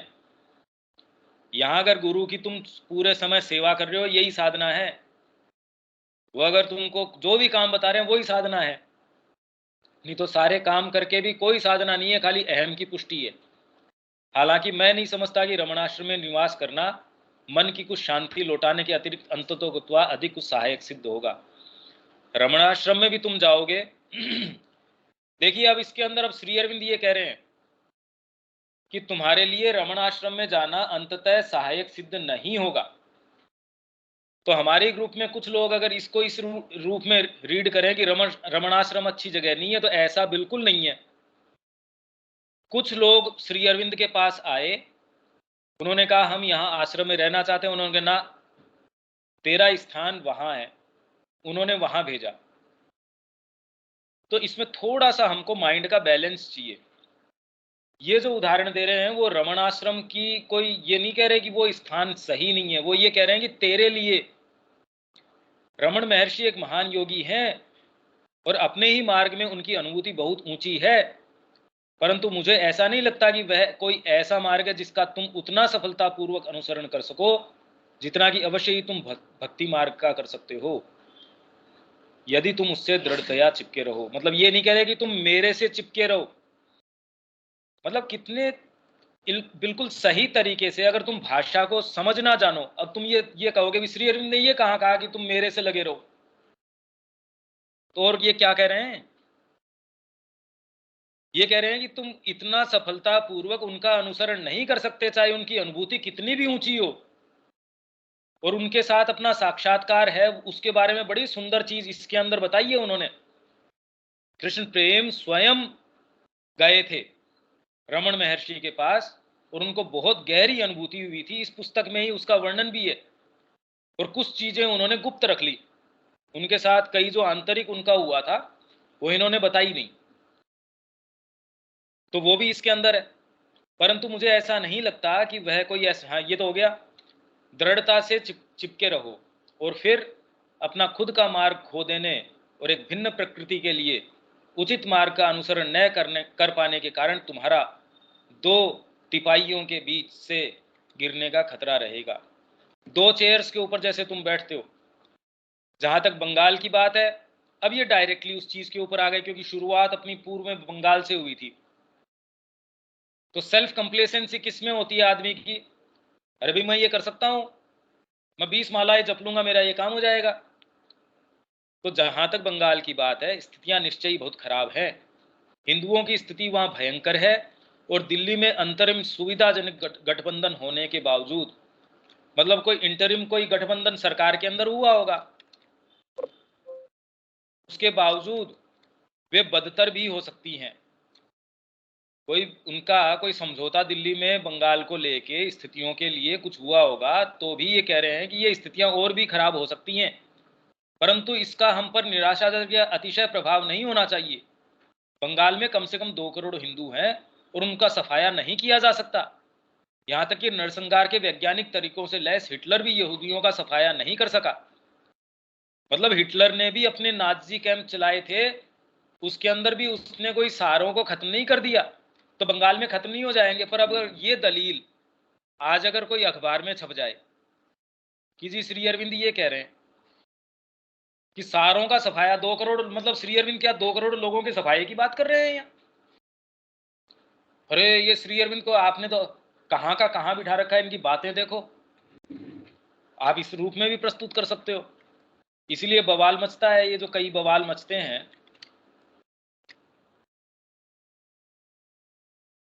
वह कोई इतनी कमजोर और लसलसी या नरम चीज नहीं है जो आसानी से खत्म की जा सके। वह कम से कम कोई 5000 सालों से, ठीक है खैर ये तो,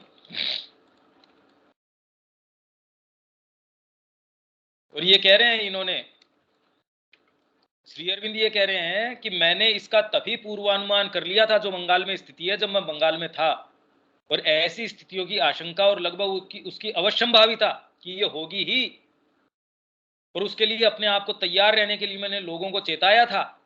श्री अरविंद ने तो इवन पाकिस्तान की जब बातें चल रही थी तब यहां से लेटर लिखा कि ऐसा मत करना।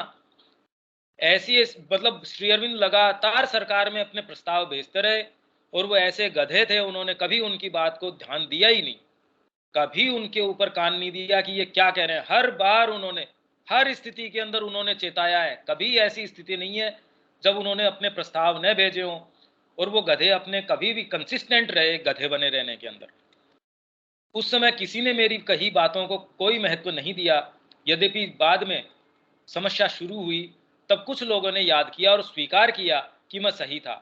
केवल CR दास, चित्रंदन दास को ही भारी शंकाएं थी, और जब वे पांडिचेरी आए तब उन्होंने मुझे बताया भी कि वे नहीं चाहते कि जब तक वह खतरनाक समस्या निपट जाती है तब तक ब्रिटिश को जाना चाहिए। अब इसमें खैर बहुत सारी चीजें हैं और इनका अपना एक, उन्होंने फिर बाद में इसके बाद में ये कह रहे हैं, गुरु मैंने फिर से गुहार लगाई, मैं हाफते व्यक्ति की तरह, क्योंकि ये तो बार बार उनको अपनी सारी चीजों से प्रश्न है, उनसे लगातार उनके ऊपर ये मानो जैसे धावा बोलते रहते थे। अब ये कितना मैं इस बारे में बता पाया हूँ या कह पाया हूँ मेरे को नहीं पता, पर शायद इससे ज़्यादा प्रैक्टिकल, इससे ज़्यादा गंभीर, सारगर्भित चीज़ नहीं हो सकती कि अपने मार्ग से चिपके रहो, लगे रहो। कहने की बात यही है, और वो शक्तियाँ आपको लगे नहीं रहने देना चाहती। अब इसके अंदर कोई बात है तो बताओ, कुछ समझ में आता है क्या इसके अंदर? स्नेहा, शब्या जी, विनीता। हाँ भैया।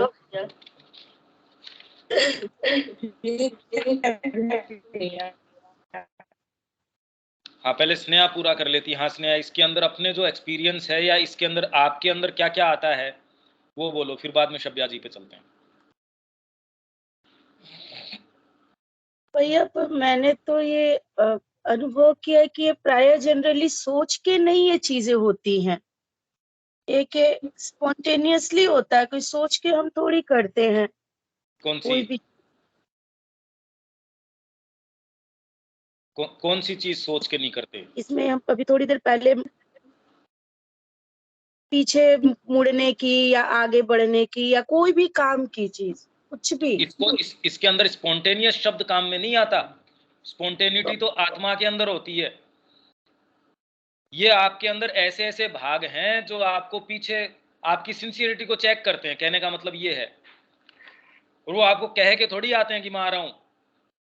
तो भैया कोई भी कार्य फिर कैसे करे जब वो चीज हो नहीं, ये कि अगर हाँ। उसके अंदर ये तो बार बार श्री अरविंद ने कितनी बार रिपीट कर दिया, कृष्ण प्रेम ने रिपीट कर लिया। और आपके अंदर निश्चित रूप से एक सिंसियरिटी है, वो आपको गहन से गहन अंधकार के अंदर भी आपको कहती जरूर है, पर उस समय आपके पास एक बाल भर का डिफरेंस भी, उससे भी कम डिफरेंस होता है ये निर्णय करने का। वो निर्णय आपको कहीं के कहीं आपको सुप्रीम के पास ले जाता है, और या वो नरक के अंदर लेके चला जाता है। और वो नरक की भयावहता इस चीज में ज्यादा है कि आपको वो नरक नरक नहीं महसूस होता। अगर आपको वो नरक महसूस हो तो वो इतनी गंभीर स्थिति नहीं है। इसका मतलब कोई चीज है जो आपको ये कह रही है नरक है, पर अगर आप उसमें रमण करना शुरू कर दें, नरक आपको नरक नजर नहीं आए, ये गंभीर बात है। ये वास्तव में फेलियर है हमारा। यही होता है हमारे साथ। फिर हम बड़े आराम से, जैसे कुछ लोग हैं, अभी पहले तो हमको ये लगता था, आजकल पता नहीं क्या हुआ, कितने कितने बच्चे हैं, कितने कितने लोग हैं जिनको मैं जानता हूं, इतने प्रॉमिसिंग थे वो, इतनी संभावनाएं थी। और ये एक ऐसा माया जाल है, इसके अंदर फंसने के बाद उसको स्वयं को पता नहीं चलता। इसलिए इसकी गंभीरता ये है कि वो स्थिति आपको पता ही नहीं चलती कि आप कैसे नरक में हो। तो इसीलिए दमोदर के अंदर वो क्या कहती हैं भाई, दमोदर शुरू ही किससे हो रही है वो तो आपको पता होना चाहिए। Two powers. It will not act in conditions laid upon it bye darkness. जो लेड अपॉन इट, वो कह रहे हैं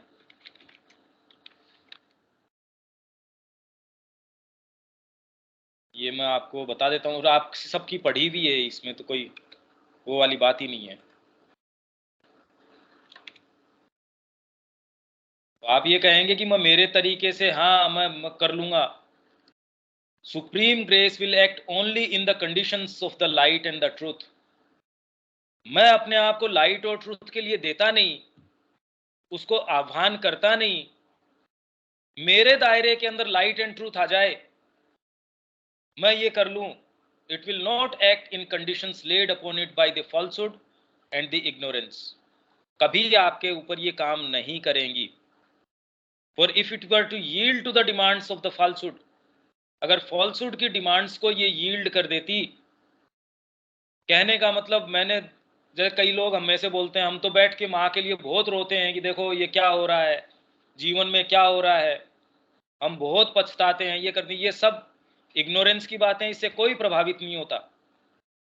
सत्य की दृष्टि इन बातों से बिल्कुल प्रभावित नहीं होती, और ये कह के भी वो अपने अहंकार को ही मुखरित करते हैं, बाहर देते हैं कि मैं देखो कितना अच्छा हूं, मैं अपनी गलती स्वीकार करता हूं, मैं अपनी ये अवस्था, जबकि ये कह के वो ऐसा कुछ नहीं कह रहा है। अगर वो ये कह रहा है कि मैं घृणित व्यक्ति हूं, तो वो ऐसा नहीं कह रहा है शब्दों से कह के भी, मतलब उसके अंदर ये नहीं है ये बात। अंदर वो बड़ा खुश है, वो रोते रोते मां से प्रार्थना करता है, तो भी उसके अंदर कोई ये भाग है जो उसको कहता है कितना सिंसियर आदमी है, बड़ी मक्कारी है ये, बच कैसे सकते हैं इससे। तो अगर लाइट और ट्रूथ आपकी इन डिमांड्स के लिए काम करने लगे तो it would defeat its own purpose. तो माँ जो है प्रकाश और सत्य का द्योतक है, वो तो आपके अंधकार और इग्नोरेंस को बढ़ाने का काम करेगी। अगर ये काम करती है तो ऐसा कभी नहीं हो सकता। तो आप जो कल्पना लेके चलते हैं कि मैं ऐसा कर लूं, मैं पढ़ भी लूंगा, मैं यहाँ रह के ये भी कर लूंगा, ये किसी दिन आपको पता नहीं लगेगा। आपके शरीर को ले जाके कोई जलाए आएंगे, क्योंकि आपको तो ये भी पता नहीं लगेगा कि मैं मर गया हूं। मैं मरने के बाद तो आपको पता नहीं लगेगा। तो एक बुदबुदा आया, वो बुदबुदा चला गया, बस। आपका एग्जिस्टेंस उससे ज्यादा कुछ नहीं है। वो बुदबुदा तो फिर भी यहाँ कोई प्रदूषण नहीं करके जाता, हम तो प्रदूषण मचा के जाते हैं। मनुष्य ने जितना प्रदूषण किया है, और तो कोई दूसरा प्रदूषण तो करता ही नहीं ना यहाँ। तो हम तो बुदबुदा भी नहीं है, हम तो प्रदूषणकारी कोई चीज है। अगर आत्मा पे निवास नहीं करते तो हम ये करते हैं। हाँ जी स्नेहा, कोई बात? तो ये सहज नहीं है ये क्रिया। आप कह रहे हैं सहज रूप से होती है, सहज रूप से नहीं होती है। इसीलिए वेद कहता है इसमें इंद्र की जो क्रिया है ना, आपकी बुद्धि। जैसे विनीता का ये पूछती है पढ़ने से क्या, अरे आपकी बुद्धि तो क्लियर हो जाएगी। वो कभी भी इन चीजों के अंदर खरे को खोटे से अलग करके तुरंत देख सकेगी कि अरे ये हटाओ, ये अनाज है, ये भूसा है। जिसको उसका सेंस नहीं है वो तो भूसे के भी पैसे दिया आएगा अनाज के भाव के। और जो जानता है कि भूसा है और ये अनाज है, वो कहते हैं कि भैया अनाज दे, भूसा क्यों दे रहा है, और अनाज भी अच्छा दे। ये विभेदन क्षमता जो है ना, ये गुरु के शब्द दे सकते हैं। अगर आपकी वाणी यहाँ यहाँ आपके हृदय के अंदर ये अगर यहाँ जाती है थोड़ी बहुत, तो इसीलिए कितना प्रकाश आता है इन शब्दों से कम इतने क्षण के लिए ही आता हो। हाँ भी स्नेहा।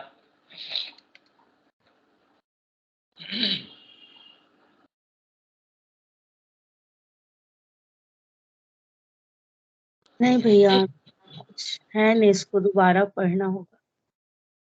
आपके पास ये पुस्तक है पर आपने कभी पढ़ी नहीं इसको शायद। भैया इंग्लिश वाली पढ़ी थी, हाँ, बहुत पर पहले पढ़ी थी। ये इस तरीके से है, ये तो कभी आपको तो इस याद नहीं है हिसाब कि से कभी ऐसा प्रसंग पढ़ी। पढ़ा हो आपने। नहीं भैया, नहीं याद सच में। हाँ मैं जानता हूँ ना। अरे भाई ये किसी ने पढ़ी नहीं। तो इस तरीके से, हाँ नहीं, मैं ये नहीं कह रहा कि जितनी भी किताबें छपी अंग्रेजी या हिंदी की वो किसी ने ही नहीं पढ़ी होगी, पर अपने में से तो कोई ये ऐसा लगता नहीं। और या इसको इस तरीके से रीड कर पाता हो, ये भी मुश्किल है जब इसकी व्याख्या करी जाए। हाँ जी शब्या जी, अब आप बताइए।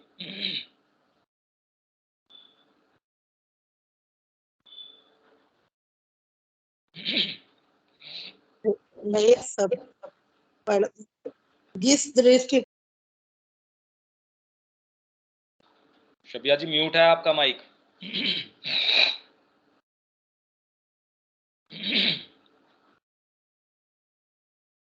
आपका माइक म्यूट है।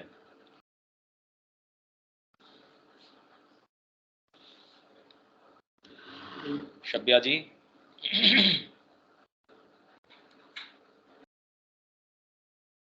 एक बात को हम हमेशा फील करते हैं कि अभी जो भयावह स्थिति हम लोग के सामने दिखलाई पड़ रही है वो हमेशा नहीं रहेगी।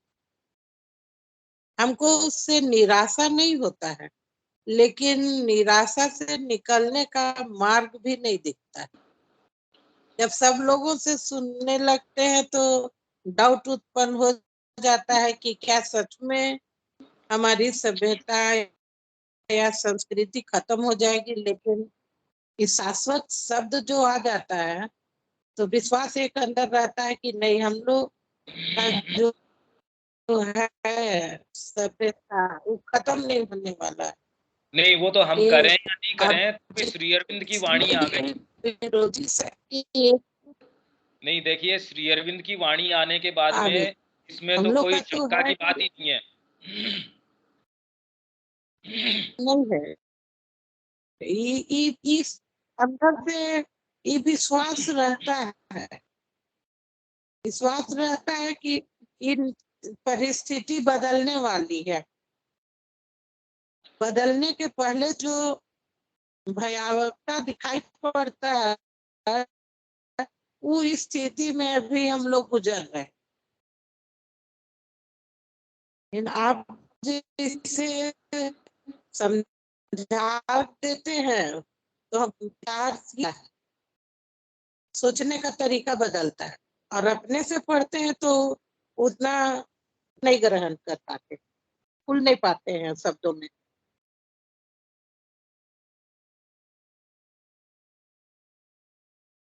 विनीता, कोई चीज है क्या इसके अंदर?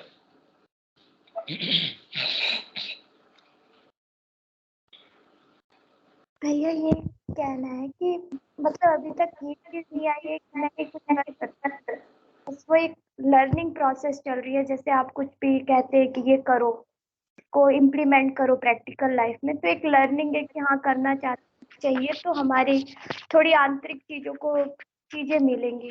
लेकिन हाँ, जब मेरे लिए व्यक्तिगत एक ये रहती है कि नहीं मेरे साथ ऐसा ना हो, तो हम हाँ प्रेयर करते हैं माँ से, तो एक आ जाता है, निश्चितता आ जाती है, एक सर्टेनिटी आ जाती है कि हाँ अब ये चीज आपके साथ नहीं होने वाली, मूव ऑन करो। तो वो वहां पे एक रहता है पड़ाव की आगे बढ़ने के लिए।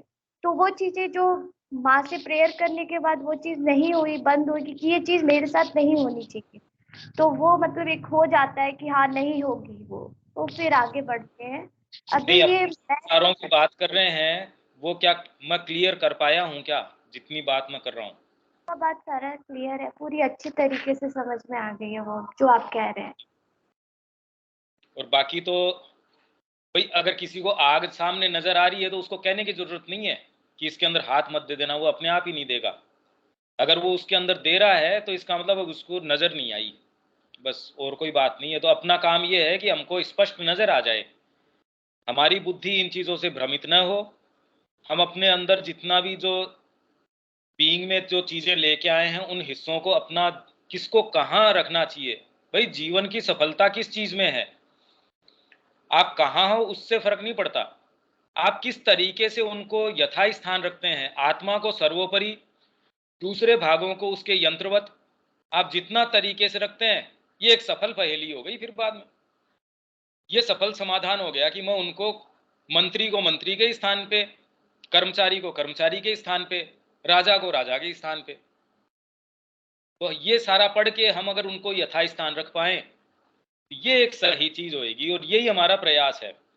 और अगर आप ये कह रहे हैं कि मैं इससे समझ पा रही हूँ, ये बहुत अच्छी बात है। और अगर इससे कोई भी हम एक कदम भी हमको फर्क पड़ता है तो ये इसका वास्तव में लाभ है। अगली बार हम इसको और आगे ले लेंगे।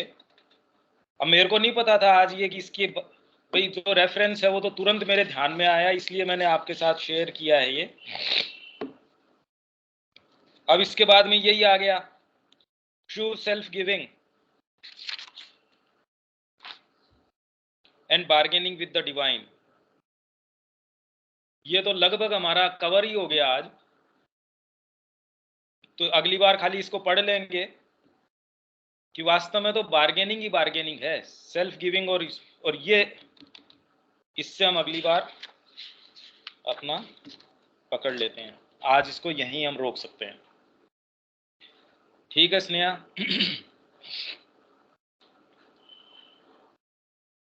हाँ भैया। जय श्री मां। जय श्री माँ भैया।